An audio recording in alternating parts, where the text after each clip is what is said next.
ìdí táwọn mùsùlùmí fi kọ́ra kò sínú bíbélì, kò sínú àlùkùránì. Inú bíbélì làṣírí yẹn wà. Ẹ̀yin mùsùlùmí òdodo, ẹ kú ìmúra ọdún iléyá. Mo máa fẹ́ béèrè àwọn questions kan lọ́wọ́ yín mọ̀ ni. Ọdún iléyá tó fẹ́ ṣe yóò hùn èmi kémi pa ẹran iléyá. Ìbéèrè mi ni wípé ṣé mùsùlùmí nìkan ló lè pẹran iléyá ni àbí àwa kèfèrí àwa ọmọ ìsùn báyìí ṣé àwa náà lè pẹran iléyá tọ́lọ́ máa gbà? Question àkọ́kọ́ nìyẹn. Question kejì, tí Ọlọ́run bá wá lè gba ẹran iléyá títí wa, ṣé àwa lè fún àfáà lówó kó fi pẹran iléyá bá ti jọmọ ìsùn yìí? Ìbéèrè mi nìyẹn, because ó wù mí kí pẹran iléyá lọ́dún yìí. Ẹ jọ̀ọ́ ẹ̀yin mùsùlùmí òdodo mo béèrè lọ́wọ́ ẹ o. Ẹ ṣé o, bàbá àgbáyé ló sọ̀rọ̀ o. Wọ́n retí yín o. Káàbọ̀ sí ìkànnì Think Yorùbá TV, ìkànnì tó ń ṣí àwọn ọmọ Yorùbá lójú. Farabalẹ̀ láti jẹ̀gbádùn àwọn ètò wa lọ́lọ́kan-ò-jọ̀kan. Ẹ like, comment, ẹ sì share àwọn ètò wa. Ẹ ṣé ẹ ṣé ń darapọ̀ mọ́ wa. Ìdí táwọn mùsùlùmí fi kọ́ra kò sínú bíbélì, kò sínú àlùkùránì. Inú bíbélì làṣírí yẹn wà. Nǹkan tó bá fẹ́ gbà o gbọ́dọ̀ wádìí ẹ̀. Ẹ máa rí wípé láyé ìgbà kan mo máa ń sọ̀rọ̀ sáwọn mùsùlùmí gan.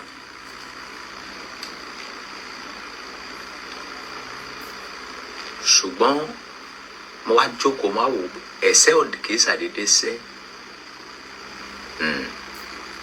Gbogbo kan tó bá ń ṣẹlẹ̀ láyé ló ní reason tó fi wáyé bẹ́ẹ̀. Àṣírí yẹn lèmi wá lọ. Mo dẹ̀ ti rí àṣírí yẹn. Àṣírí yẹn ni máa wá fi hàn yín. Bí wọ́n ṣe wá ń kanra yẹn, ṣé wọ́n jẹ̀bi ni? Àbí wọn ò jẹ̀bi? Ṣé ẹ̀tọ́ wọn náà ń jà fún ni? Àbí kì í ṣe ẹ̀tọ́ wọn?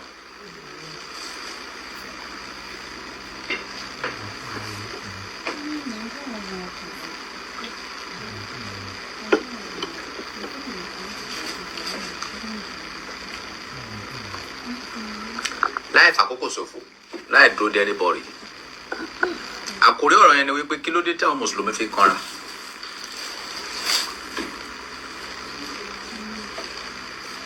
Kí ló fà? Kí ló orísun? Níbo ni orísun yẹn ti ṣẹ̀ wá?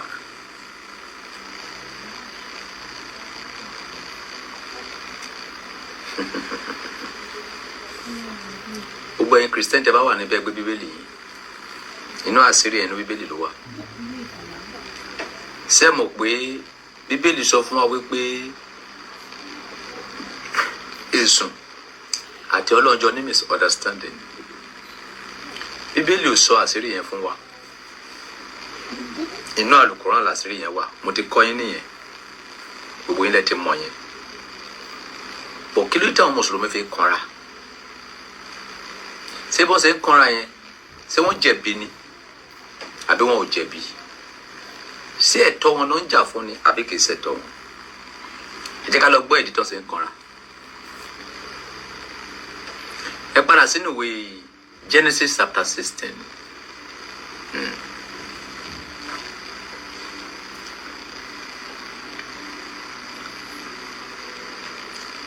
Genesis 16 verse 1 to 4.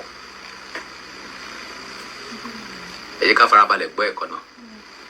Ó yẹ kí gbé àwọn èèyàn wọlé but ẹ máa distract. Mi ò fẹ́ distraction. But tí bá ti kọ́ ẹ̀kọ́ náà tán, ìgbọ́ tó bá fẹ́ takò wò lè send request. Ìgbọ́ tó bá fẹ́ béèrè question nípa wò lè send request. Ẹ ṣí Bíbélì yín sí Genesis chapter 16 verse 1 to 4. A máa bẹ̀rẹ̀ láti verse 1. Kí ló wí? Sarai aya Abrahamu kò bímọ fún un, ṣùgbọ́n ó ní ọmọ ọ̀dọ̀ kan obìnrin ará Íjíbítì. Orúkọ ẹni tí ń jẹ́ Hagai. Verse 2. Sarai sì wí fún Abrahamu pé, kíyèsí iná, Olúwa dá mi dúró láti bímọ. Èmi bẹ̀ ọ́, wọlé tọ̀ ọmọbìnrin ọ̀dọ̀ mi, ó lè ṣe pé bóyá èmi ò fi ipasẹ̀ rẹ̀ ní ọmọ. Abrahamu sì gba ohùn Sarah gbọ́.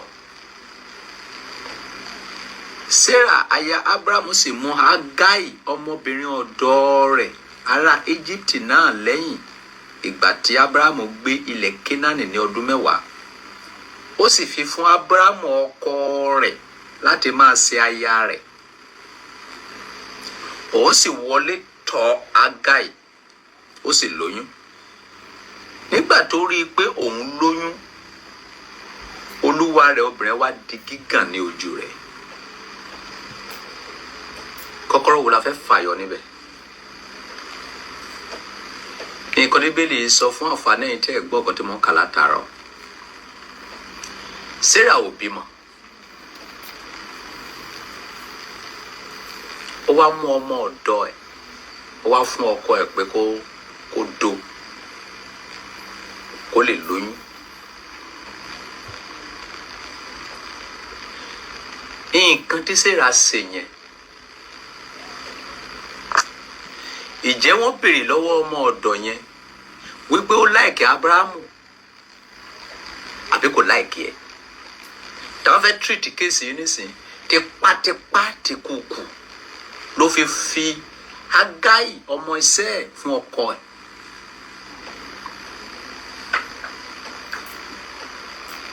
Ṣé ọgbọ́n fẹ́ tọ́ arábìnrin yẹn dùn púpọ̀?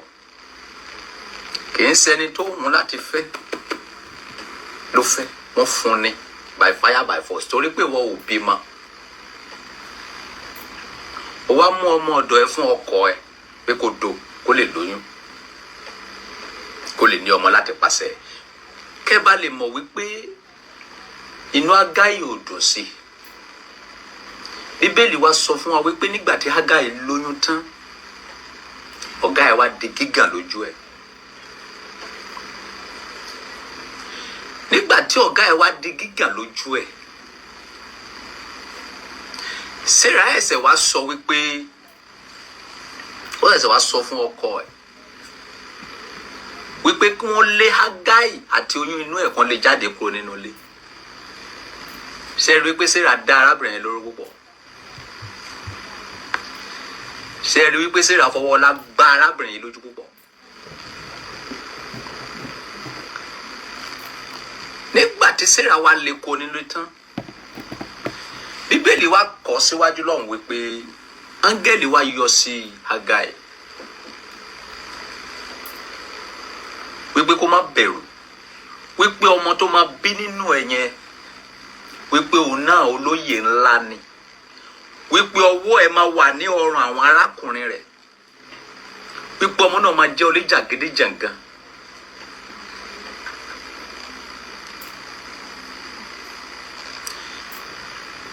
Gbogbo Mùsùlùmí ayé pátá, whether you like it or not, ìyá yín Hagai ni, bàbá yín ni Ismail. Gbogbo ẹ̀yin Christianity pátá, whether you like it or not, bàbá yín Isaac ni. Now, Ismail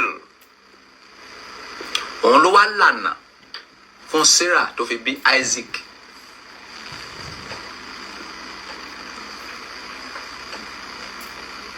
So now, tó bá jẹ́ pé ìwọ ni ọ̀gá ẹ fi ẹ fún ọkọ ẹ tipátipá pé kó wá máa bá ẹ sùn without emotionally, without love, without arafan, ṣé inú ẹ máa dùn gẹ́gẹ́ bí obìnrin? Ó tún wá lóyún náà tán, ìwà àtọkọ ẹ tó wá ń forú ọmọ lọ́mọ, ẹ wá ní kọ́mọ ẹ má ya ẹ hàn náà. Irú àwọn ọmọ bẹ́ẹ̀ yẹn ò ní fẹ́ bá anybody ṣeré. Ẹ̀tọ́ wọn náà jà fún wọn. Wọ́n bọ̀. Ẹ ká padà sí verse 11 ẹ ká padà sí verse Genesis tí mo kà lọ yẹn. Ẹ ká padà sí verse 9 to 12. Wọ́n ti foró Sarah púpọ̀ jù. Genesis chapter 6 verse 9 to 12. Ẹ jẹ́ ká gbọ́ ọ̀kọ̀ tó sọ. Áńgẹ́lì Olúwa náà sì wí náà. Ẹ jẹ́ ká padà sí, ẹ jẹ́ ká bẹ̀rẹ̀ láti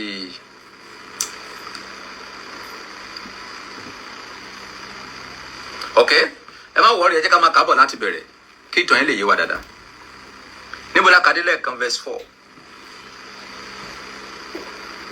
Ẹ jẹ́ ká bẹ̀rẹ̀ láti verse 4 yẹn. Genesis chapter 16 verse 4.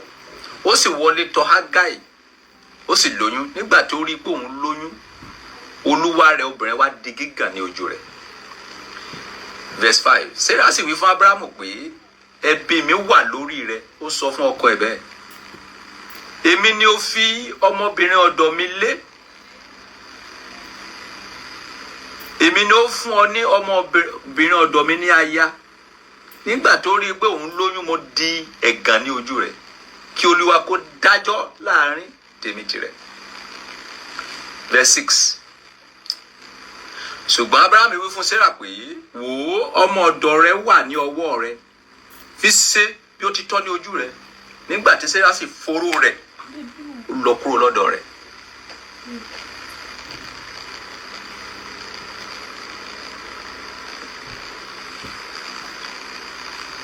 Verse 7. Áńgẹ́lì Olúwa sì rí i ní ẹ̀bá èso omi ní ijù, ní ẹ̀bá èso omi ní ọ̀nà Ṣúrì. 8. Ó sì wí fún un pé, Hágáì ọmọbìnrin ọ̀dọ̀ Sarah, níbo ni ìwọ ti ń bọ̀? Níbo ni ìwọ sì ń rè? Ó sì wí fún un pé, èmi sá kúrò níwájú Sarah olúwa mi. Verse 9. Áńgẹ́lì Olúwa náà sì wí fún un pé, padà lọ sí ọ̀dọ̀ olúwa rẹ kí o sì tẹríba fún un. Verse 10. Áńgẹ́lì Olúwa náà sì wí fún un pé, níbí bá èmi ò mú irú ọmọ rẹ bí sí, a kì yóò sì lè kà wọ́n fún ọ̀pọ̀lọpọ̀. Verse 11. Áńgẹ́lì Olúwa náà sì wí fún un pé, kíyèsí, ìwọ lóyún, ìwọ ó sì bí ọmọkùnrin kan, ìwọ ó sì porúkọ ẹ̀ ní Ismaili, nítorí tí Olúwa ti gbọ́ ohùn arò rẹ̀. Verse 12. Jàgídíjàgan ènìyàn ni yóò sì ṣe, ọwọ́ rẹ̀ yóò wà lára ènìyàn gbogbo, ọwọ́ ènìyàn gbogbo yóò sì wà lára rẹ̀, òun ó sì máa gbé iwájú gbogbo àwọn arákùnrin rẹ̀.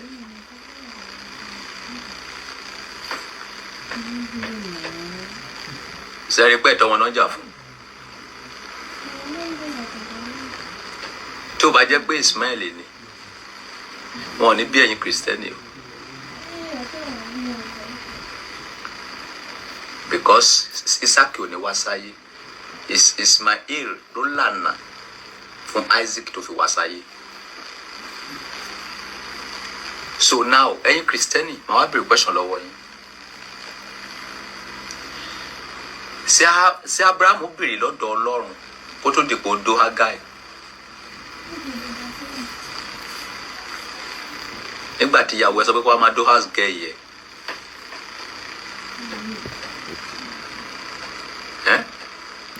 Nígbà tí ìyàwó ẹ sọ pé kó wá máa dó Hágáì yẹ.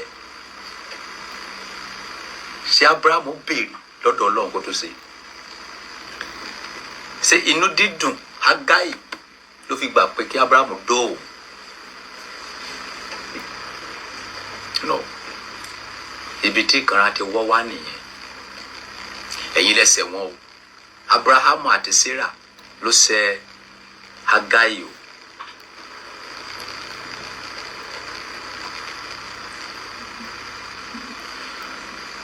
So that is the mistake he did. Mistake oko eri. Kí ló tó reject ẹ? Why do ṣe bá sùn? So ọ̀rọ̀ yìí ó ṣeé ṣe kí Mùsùlùmí ní ẹ lára kó bẹ Ọlọ́run kádùrá ẹ má gbà torí wípé Ibrahim àti Sarah ló dalẹ̀ Hagai tó jẹ́ bàbá ìyá fún Ismail. Nǹkan tí ò wá látọkàn ẹ̀ ni wọ́n fún tipátipá. Kò sọ fún yín pé òun ní ìdọ̀kọ. Bíbélì ò dẹ̀ sọ fún wa wípé kó tó di ìgbà yẹn. Bíbélì sọ fún wa pé kó tó di ìgbà yẹn wípé Hagai ti rí ọkọ ẹ̀ fín. Hagai ti rí ọ̀gá ẹ̀ fín. No. Ìgbà tó sọ wípé kí ọkọ wa máa dó ọmọ iṣẹ́ òun ló ẹsẹ̀ bẹ̀rẹ̀ sí rí fín. Torí pé kò wá láti inú ẹ̀. Ìdí nìyẹn tẹ́ fi rí àwọn mùsùlùmí lẹ́ni tára fi máa kàn wọ́n. Ẹni mùsùlùmí tó bá wà tí ò bá kanra kì í ṣe original mùsùlùmí.